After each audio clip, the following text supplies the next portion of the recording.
For centuries, Bristol Blue Glass has been famous around the world for its deep cobalt colour, but now in 2026, this historic craft is coming to an end. In this episode of Nicola Explores, we meet the skilled glass blowers and team who kept this centuries-old tradition alive and follow the sad closure of this much-loved business. People think that these small businesses are going to be there forever. They need to really get out and support them. We discuss the challenges small businesses face. Anybody that pays VAT will tell you it's like being in a situation where you're constantly waiting for the school bully to kick your teeth in. Are we heading towards a future where small traditional manufacturers are unable to survive in England? Subscribe to Nicola Explores for more stories around my hometown of Bristol and beyond. Alongside manufacturing glass, the team also hosted free weekly demonstrations. I'm sharing the final demo and documenting the history behind Bristol Blue Glass before it is lost forever. All glass is naturally green. We have an iron core planet. If you go and dig sand up and you get it tested, it's primarily going to be iron. We use metal oxides to change the colour. So cobalt, our secret recipe for Bristol Blue. There you go, guys. Take it, I don't mind. But iron makes glass green. So if you go back to seeing most museums, Roman glass throughout history, it's all very much green because all the sand dug up naturally made it green. So only when you start introducing things much like lead, so lead crystal, lead's like a bleach. Yeah, a bleach for glass. If you keep adding lead, it'll take away the other colours. That was invented, well, should I say discovered, lead crystal, clear glass, true clear glass, was discovered or invented in London in 1676 by James Ravenscroft. He was putting lead into a furnace to try and make colours, because he knew that metal changed the colour. He kept adding more and more lead until he realised that the glass was completely transparent. This changed the entire world. Up until then, glass was a bit bubbly, had the impurities, so it'd be slightly coloured. Suddenly we've got this completely crystal glass, and people went mental for it. It was super, super high end, because if you had a clear glass like so, you can all see that I'm drinking, well, Lucozade. They wouldn't have had that back. Medieval Lucozade, everybody. If this had water in it 600 years ago, what would it look like?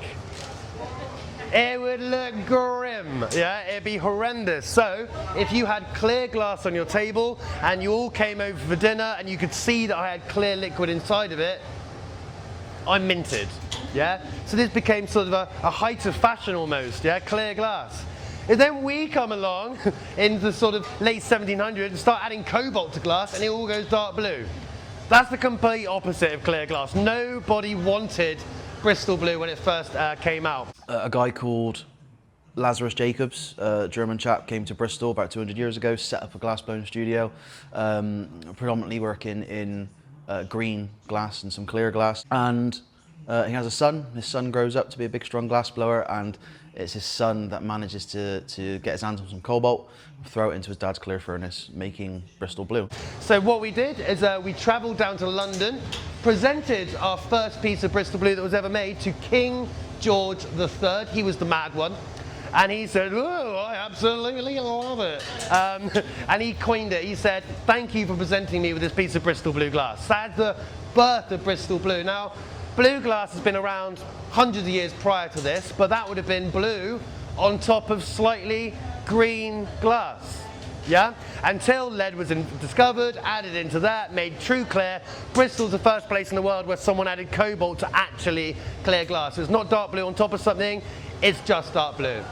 We were then manufacturing blue glass for about sort of 50 years. And then unfortunately the owners, who were father and son, Isaac and Lazarus Jacobs, they got unbelievably wealthy because all royalty from across Europe started to want blue glass. King George III had it. The royalty know each other almost a bit too well. So you've got some, where's mine? So they became world famous.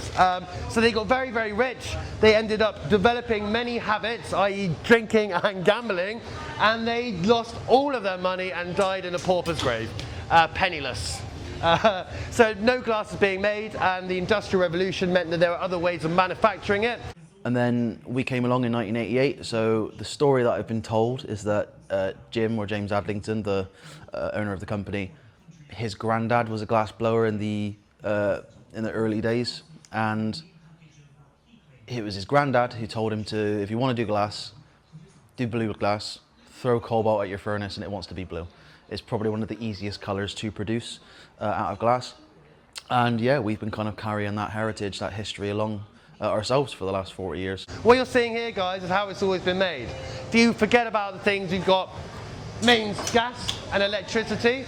Everything else is the same, the tools are the same, the techniques are the same, the equipment is all very, very similar, it's all very basic, and it's been around for 2,500 years. So you go back a few hundred years, the only difference would be there'd be a pit under this furnace. Are there any small children in the room? You'd be under there. You'd be under there on bellows doing this, and it would be an absolutely horrendous job. Bellow kids, they were called, and the life expectancy was just about 25 to 26 years old. Luckily, I don't have to be under there doing that.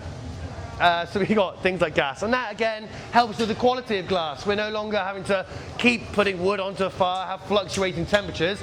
You can all hear all this clicking noise around us.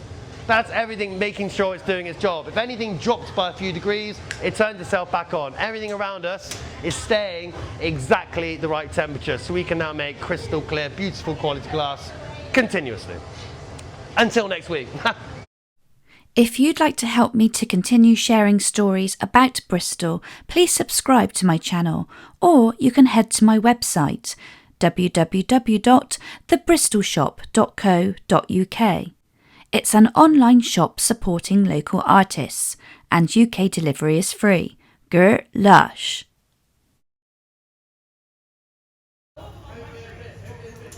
I managed to get into glassmaking by accident myself.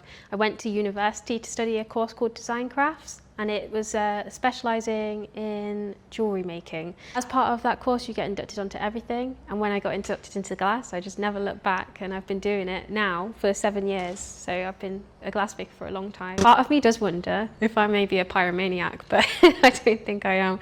It's just such an incredible material, the way it runs and how quickly it turns solid, and just how beautiful it is. When you've got a solid lump of clear glass with some bits of colour, optically it is just stunning. It's an incredible piece of material.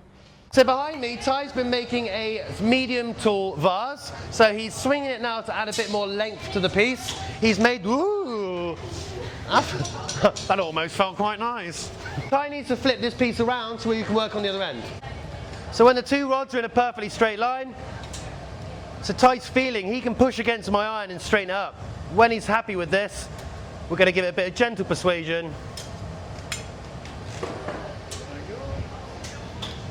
And the piece breaks off. So because Ty now only wants to work on the top, we've made the bottom.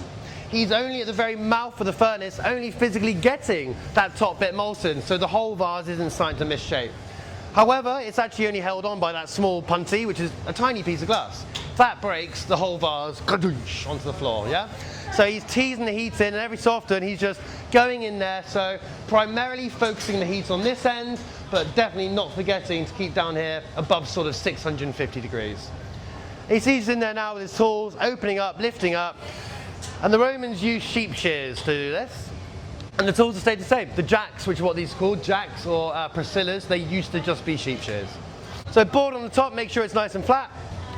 Check the height, bish bash bada boom. So the piece is now finished. Woo!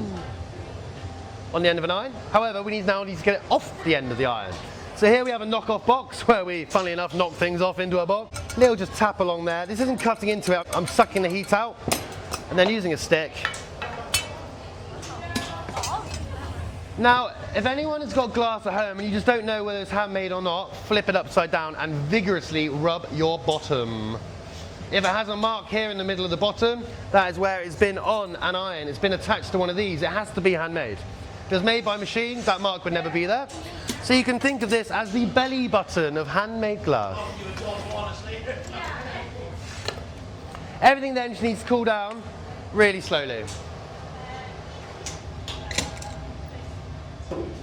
More.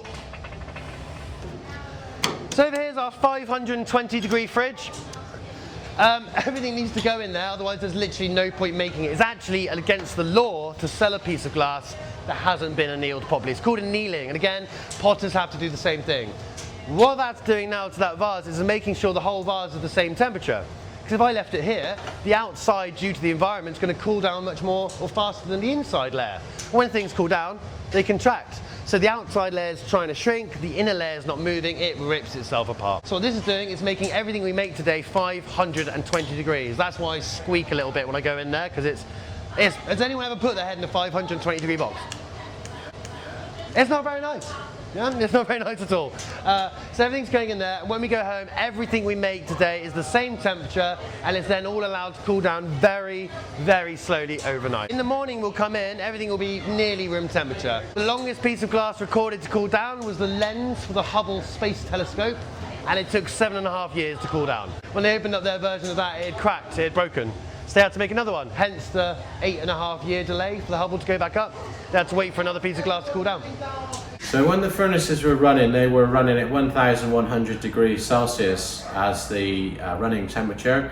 When we were charging the furnace, adding more glass to melt it, they would then go up to 1250 degrees Celsius. The heat chambers, which we used to reheat the glass during the making process, was the same temperature as the charging, so 1250. Working with glass is like no other material. It's completely its own medium, and it's playing with fire, with liquid. Glass is described to be like treacle at room temperature. So you have to constantly move with the glass, and it becomes an extension of your body. And to work with glass, everybody who will tell you who works with glass, they get bitten by a bug, and that's all they want to do. The weird thing about this job is the molten glass is much less dangerous than cold glass. A molten blob is less dangerous than the vase in the shop, because that vase in the shop, if you break it, you can really cut yourself. You can't cut yourself on a blob of molten glass, just don't sit on it, basically. Right? Have you ever heard of the Leidenfrost effect? Or the Leidenfrost effect? Have you ever put a droplet of water in a frying pan? What happens? It looks like it's floating around the pan. It is. It's not touching the pan at any point. It's on its own bed of steam, right? So what happens with this? When the glass comes anywhere near, this needs to be wet, guys, make no mistake. When this gets anywhere near the water, it evaporates. Steam rises, it pushes the glass up off the pad by a micro layer, yeah? But that steam, no matter how thin that layer is, works as a vapor barrier and a heat barrier. You can't feel anything on the other side of that, okay? Which means the glass doesn't actually touch the paper pad. It's sat on its own bed of steam. Which means, in theory, if my hand's wet enough, you can touch it. Don't try that at home, guys. So it's not touched my hand. All it's done is evaporate the water off my fingers. So the guy that discovered this was a German guy. I can't remember his name. It was something Leidenfrost. He worked out the physics. So this is a true story. You can I think Mythbusters have done this. He got a sausage and he put the sausage into cold water and plunged it into molten lead, and the sausage was uncooked. He then did the same experiment with his whole hand. Water, molten lead, his whole hand was absolutely fine. Now, when the Mythbusters did this experiment, the first time they used the sausage and the water and the lead, it burnt. The sausage cooked. In order to stop the sausage from cooking, they had to increase the temperature of the lead by 100 degrees. Myself and Ty are not allowed to use lead glass anymore. That's also why I'm so with. So with the lead glass, it's not about using lead glass as like drinking out of, it's making the lead glass. So when you're actually shoveling the thing in and putting all these metal oxides, when I used to use lead, we'd have to have respirators on, you know, blue smoke going up the chimney sort of thing. It's not good for you at all. By law, we have to be blood tested every 6 months to make sure we're not going completely too far the other end. Once lead's in you, it never comes out of you. So me and Ty, our lead levels are like on the very limit where they were like, just don't. Ty trained on the job here. He was the last Bristol Blues official apprentice. So he came in to video his friend working here to build him up a portfolio, and then realised very soon actually he was like, this is really cool, I want to have a go. So he got the owner very drunk. Next thing he knew, he had a job. So Ty trained completely from no experience of making glass up to where he is now 14 years later, where he just about knows what he's doing. It typically takes at least 7 years for the glass blowers to learn the skills that they need. You know, you can hear how much gas we're burning. There's a lot of dinosaurs back there. So we need to work as quickly and efficiently as possible, which is the hard thing about a production studio. You know, we have to be trained for 7 years to then start, you know, basic training for us is 7 years. So after 7 years, you're then sort of ready to get started, and we need to be as quick and efficient as physically possible. It's all very well sitting down and making 80 wine glasses, but if none of them are the same, you haven't got a set, which is no good. All right, 3, 2, 1, coming over. Yeah, well, thanks so much. Nice and soft again. So in 3, 2, 1, and blow. Keep on going, and stop, and blow again. This time give it some welly, nice and hard. 3, 2, 1, we are done. All right. Yeah. Smoke me a kipper, I'll be back for breakfast. Yeah, that is absolutely stunning. So a little tap-taparoo, we pop it off. We've got to earn it. Now we're going to pull up this excess, this little nipple, and just really simply fold it around. And because we've used a pair of scissors to cut the glass, I'm going to use a little torch here, a little flamethrower, just to polish away any of those sharp bits.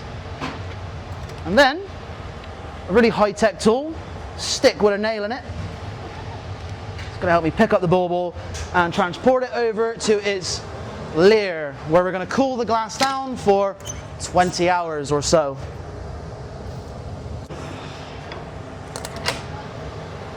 That was a lovely bauble. Today we've done a bauble, 2 colours, which I asked for blue and purple. Because I come here quite often, they've done a special one for me with the round, and it's absolutely beautiful. Love it. Always coming here. They're great guys. It's just a shame that they've got to go, and people are so good at the jobs. I mean, where are they going to go now? Such a sad day for Bristol next week when it all shuts up. As I browsed the shop and observed the final hot floor session open to the public, I was genuinely moved by how the team still made every effort to make everyone feel so welcome. Coming up, we find out why Bristol Blue Glass is closing and discuss the future of small businesses in the UK. And we take a closer look at the glass manufactured here. In 2021, we started making tiny pumpkins, and much to our amazement, the tiny pumpkins took off in a way that we didn't I mean, it was just amazing. Talk about, you know, whimsical wonderland pumpkin world. You know, we ended up making hundreds of these tiny pumpkins, and that spawned, we realised that there was a market for these things, and that spawned this whole market of all sorts of dinky things that we started doing. We got really interested in a dinky. She made a daffodil yesterday. That one's for a special order. She made a bonsai. Mickey bonsai tree. The jewellery was a massive part of the company as well.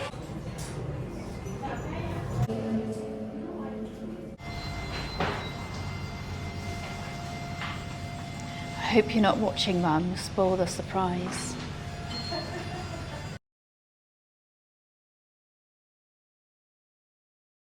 So I'm the gallery host.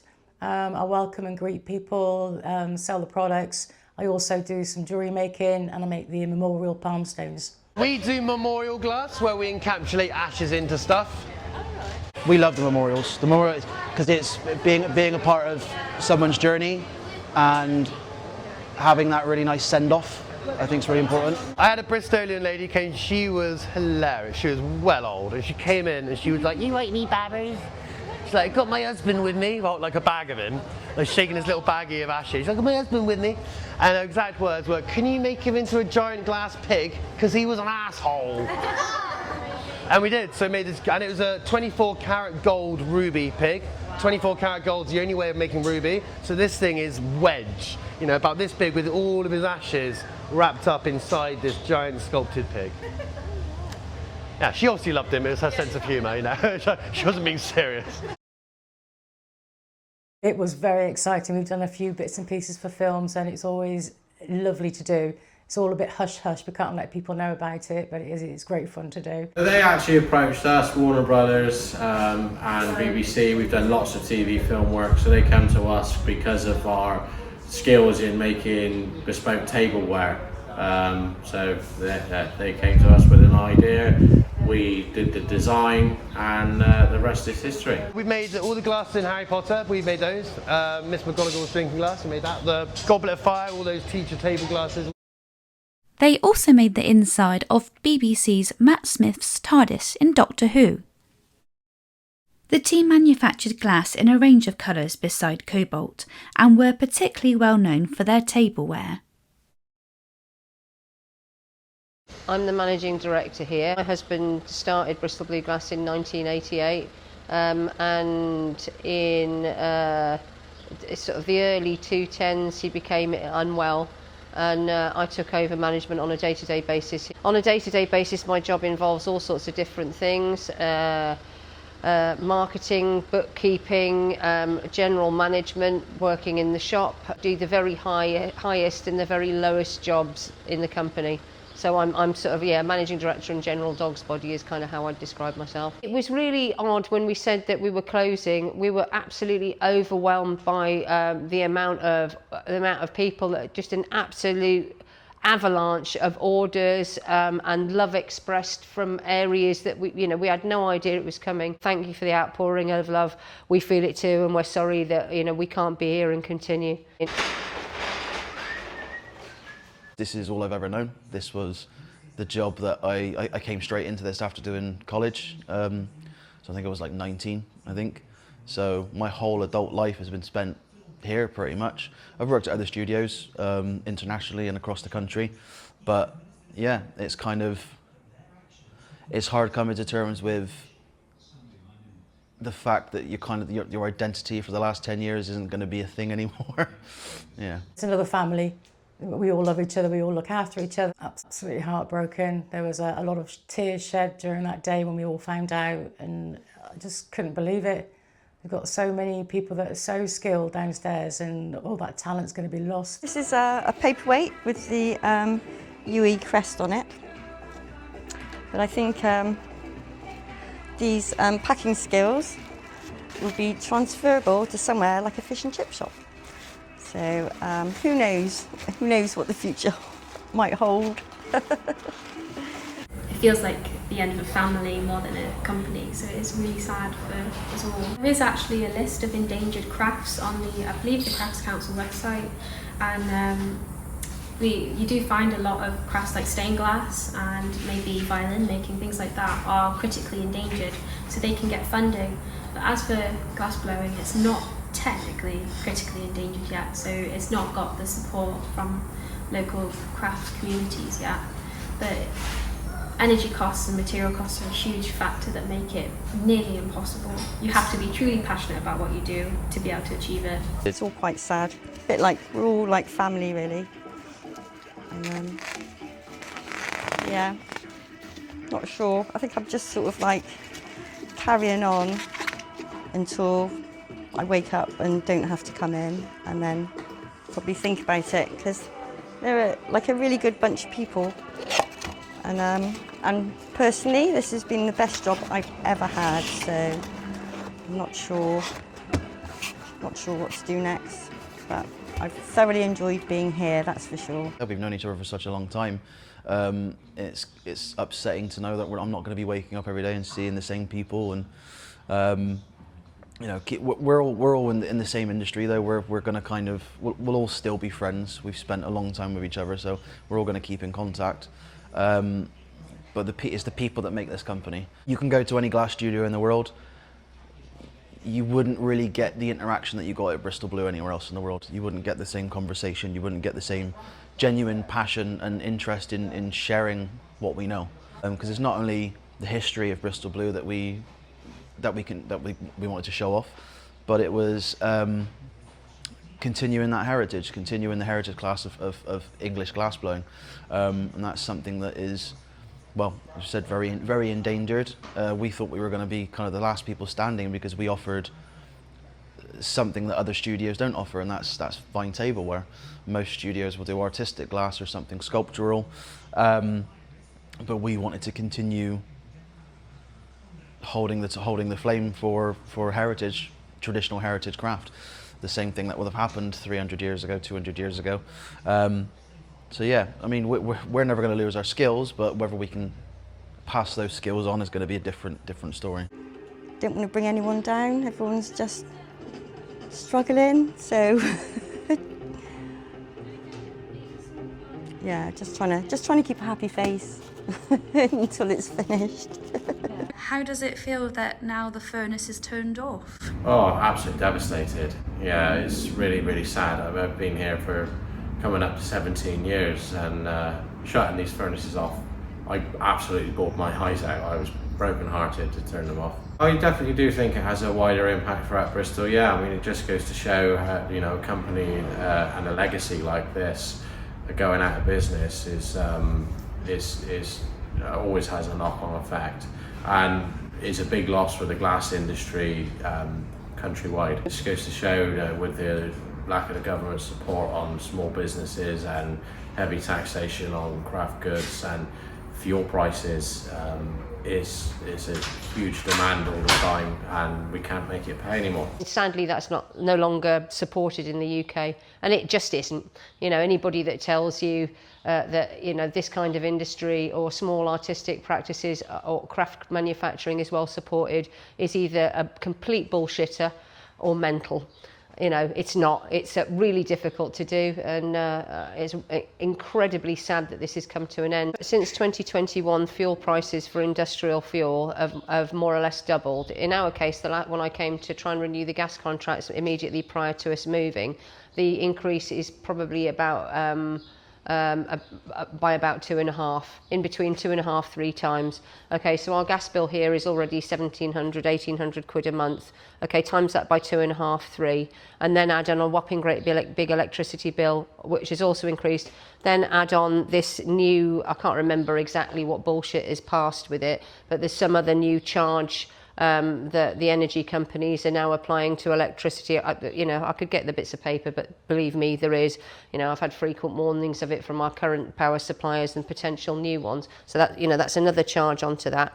Okay, and then there's minimum wage, which is absolutely great, and I support a minimum wage, but you know, if you can't create the money to pay it, then it's a bit of a joke, really, isn't it? Do you know what I mean? If raising it creates a situation where you can't afford to employ people and people can't afford to buy things, then it's a no-starter, despite whether it's a good idea, you know, whether it's an ideologically a good idea or not. If people think that these small businesses are going to be there forever, they need to really get out and support them. Anybody that pays VAT will tell you it's like being in a situation where you're constantly waiting for the school bully to kick your teeth in. How it's administered is just ludicrous. It's ludicrous, and small craft manufacturing cannot survive with a tax like that. Well, not and pay anything other than virtually just above the minimum wage. You know, nobody would do this unless they were in love with it. You know, but it comes to a point, like if you're in love and it's with a partner that's continually abusive, to extend that metaphor, you know, sooner or later, if you're not crazy and you quite like yourself, you get out of it, don't you? You get out of it a bit battered and a bit scarred. So yeah, Bristol Blue Glass is kind of my abusive partner. Well, Bristol Blue Glass, in conjunction with the economic situation, you know, brought about by the current government, has been like being with a highly abusive partner that wants to kick the hell out of me and make me live less than minimum wage and wake up at 4 o'clock every morning frightened about how I'm going to pay the next wages, the next VAT bill, and the next and the national insurance contributions have been hiked as well, and they've reduced, completely reduced anything, so that there's nothing like entrepreneurs relief anymore. So like, why is anybody going to do this? Do you know what I mean? Why is anybody going to do this? Yeah, we make beautiful jugs, you know, or did, but you know, why is anybody saying going to do this? They're not. Most crafts in this country are facing some sort of endangerment or worries. I think as a culture, we do appreciate craft. We do appreciate handmade products.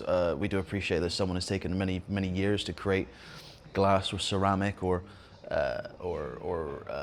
metalwork and so on and so forth. Unfortunately, though, the powers that be and the government, they don't really see it the same way. They don't really hold any value in these cultural things, which is strange because our king is all about crafts and cultural heritage and whatnot, but it just doesn't seem to be, the wind isn't blowing our way right now. craft is at threat basically because it's not supported. You know, you don't get people, despite paying through the nose every 3 months for the VAT and all the rest of it. So I've been doing this for a few years now. You know, a lot of the help that's on offer is like, come and do a leadership and management thing where you get patronised by somebody who's got some theory because they might have done, you know, a business degree or an MBA, but hasn't actually got any genuine experience in running a business. This particular government have just made it harder and harder and harder for small businesses. The hike in fuel again is problematic. And the Iran war just, you know, was the fetid cherry on top of a mouldering cake of horror that just made me think, I just can't do this. I just can't do this anymore. Either listen to what the universe is saying, or you're going to get pummeled into the ground. And I don't think the environment now exists anymore for creative businesses to survive. Prove me wrong. Prove me wrong. Lack of support, lack of funding in places like France, Germany. They have programs in place for every stage of a craft person's life. They fund training, apprenticeships, university, and then there are subsidies for glassblowing companies and places that are deemed culturally significant to keep their culture alive. In this country, we just don't do that. So we're slowly working our way towards almost a homogenized social construct. I don't know if that's the right way of saying it, putting the words forward, but we live in a world now where you can go on your computer and type something into an AI bot and it will spew out a load of answers, but it won't put out something that's really creative. It's doesn't have that spark of human creativity. We're going to lose the individualness as we move forward if things like this aren't recognised by the government as being important to keep us who we are. There's also a lot of taxes put on small businesses, and that's crippling us as well. The reason behind why Bristol Blue Glass is closing is energy costs, the cost of moving it. We obviously don't have a home anymore, and unfortunately director illness. History, tradition is really important, and it would be nice to be remembered for that. For me, it's the people that work here. It's just been amazing working with them, and I'm going to so miss everyone. I think the skills that are behind actually making the item of glass, that'd be awful if we lose all that. We've trained people specifically to do this. We're not going to be able to train any more people, and the skills that we've acquired, which are unusual, diverse, and quite interesting. This will be the last generation that are, you know, they'll die with the people here. It's tragic for glass, it's tragic for manufacturing, it's tragic for the UK craft industry at large, and it's tragic for the people involved. Most customers that I speak to have this memory of Nan and Grandad or whatever having Bristol Blue Glass on the shelves in the cupboard. It's been a mainstay in people's households for as long as I've known Bristol Blue Glass. It's going to be interesting, you know, in 50, 60 years, hearing the same story. Grandad and Nan has Bristol Blue Glass in their house, and it would have been myself and other glassmakers that's produced that. So I just want them to remember that you can do it. And working with your hands and expressing yourself, I think is a very important part of the human condition. Yeah, if you don't express yourself, the world won't know you. You know, and that's what we've tried to do, is express ourselves so that the world can know us, and not only know us, but know Bristol. You know, putting Bristol on the map. The whole world knows of this city in part because of what we've been doing.